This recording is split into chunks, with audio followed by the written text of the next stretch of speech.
medium, and techniques. First is the sculpture techniques. Sculpture techniques have the aim of providing practical and technical support through several procedures.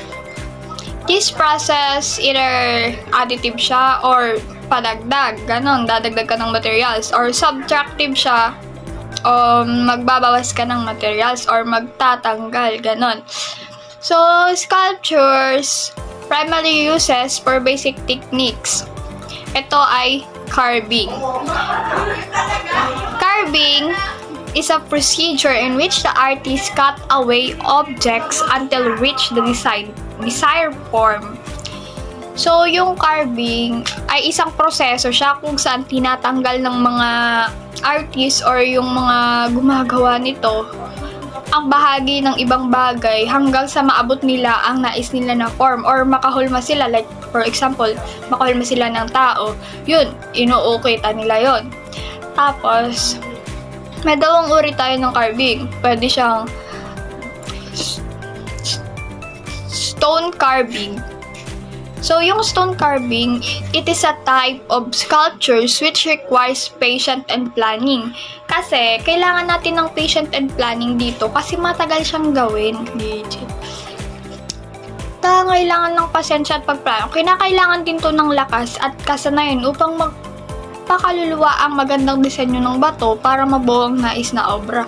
Yung ganun, para ma-shapean nila ng maayos or makalikha sila ng magandang art sa bato, kailangan daw ng pasensya at dapat may alam na din about dito. Next is wood carving. So, ano nga ba ang wood carving? Wood carving, it is a art shaping objects of wood using cutting tools. Papakita ko maming example nito.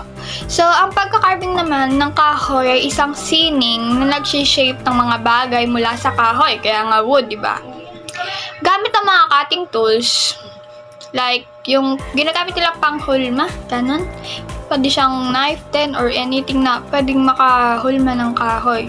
Hulma sa kahoy pala, I mean. Ito ay ginagawa sa pamamagitan ng pag-alis ng bahagi ng kahoy upang makabuo ng malikhain na disenyo o obra na kailangan ng malalim na kaalaman sa babalangkas at pagpaplano upang mabuo ang nais na disenyo ng kahoy. Same din siya sa bato, ay stone carving, I mean. Kailangan din siya ng pagpaplano or patient. Dapat alam mo din yung ginagawa mo. Kasi kapag hindi mo alam, hindi ka talaga makakalikha dyan, Gage. Kaya kailangan, alam mo yung mga ginagawa mo.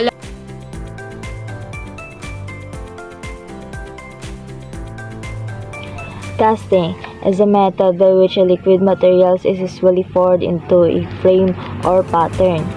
Solidified is also a part of casting, which is rejected or broken out the molds or complete the process. Casting is most often used for making complex shapes that will be otherwise difficult or economical to make by other methods. We have two types of casting: glass casting and sleeve casting. Glass casting is a shaping activity of a piece of raw natural stone through the use of essential hand tools like hammer and chisel. It is a technique where molten glass is poured into a mold, then allowed to solidify.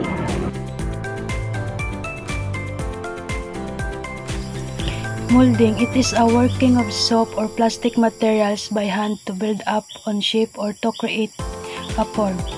Molding in architectures in the decorative arts, a defining transitionals or terminal elements that contours or outlines the edges and surfaces on a projection or cavity. Example of molding: toys, chafing grounds, storage tanks, and items of consumers' furniture. Molding is yung paghuhulma, for example, sa kahoy, sa bato. Naukit ka sa kahoy na, for example, muka. Gagawan mo siya ng isang magandang disenyo at ang iba't ibang uri ng pang-ukit. Assembling is an additive process of gathering and joining different materials to create an assembled artwork. Art that is made by assembling disparate elements, often everyday objects, scavenged by the artist or brought especially An example is his Still Life 1914, which is made scraps of wood in a length of tablecloth ranging, glued together and painted.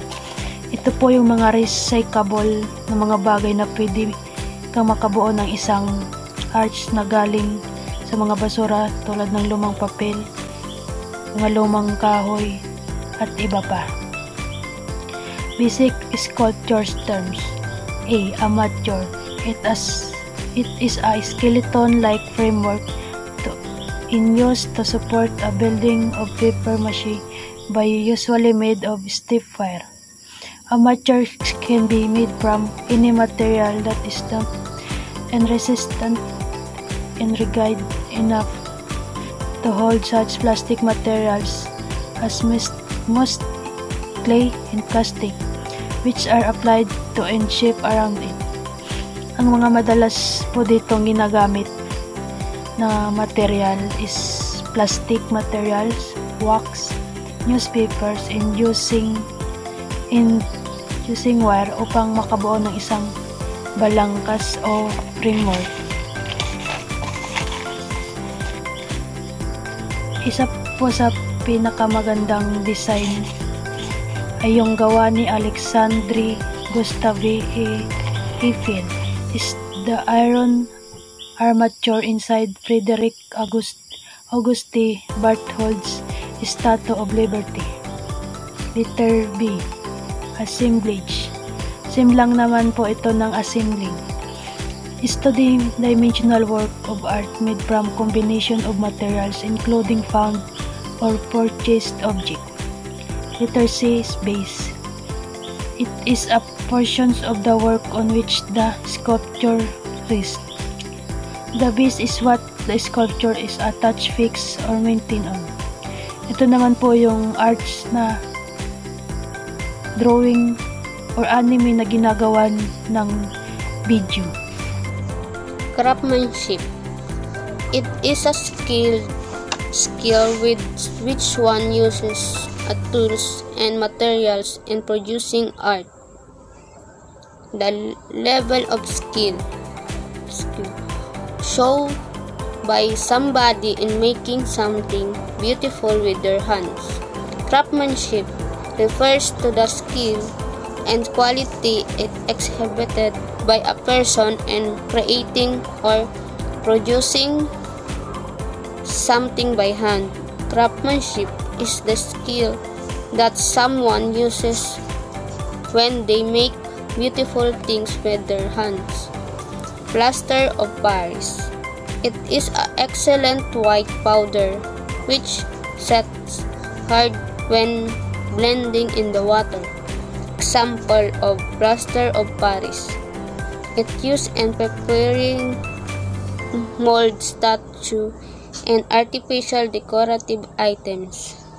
This material, when mixed with water, forms a thick paste that can be easily molding into different shapes and forms.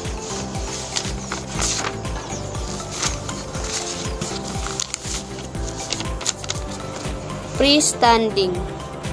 It refers to a method when a sculpture is intended to view from all sides. Freestanding sculptures are not attached to any other sculpture but stand on their own. Example: the Statue of Liberty or the Confederate Memorial in Durham, North Carolina. Manipulation. It is a process of shaping an object by a skilled worker. Manipulation sculpture is a form of sculpture that involves physically altering and reshaping material to create a work of art. It typically involves the manipulation of materials such as clay, wire, metal, wood, or even found objects using various techniques such as cutting, carving, bending, or welding.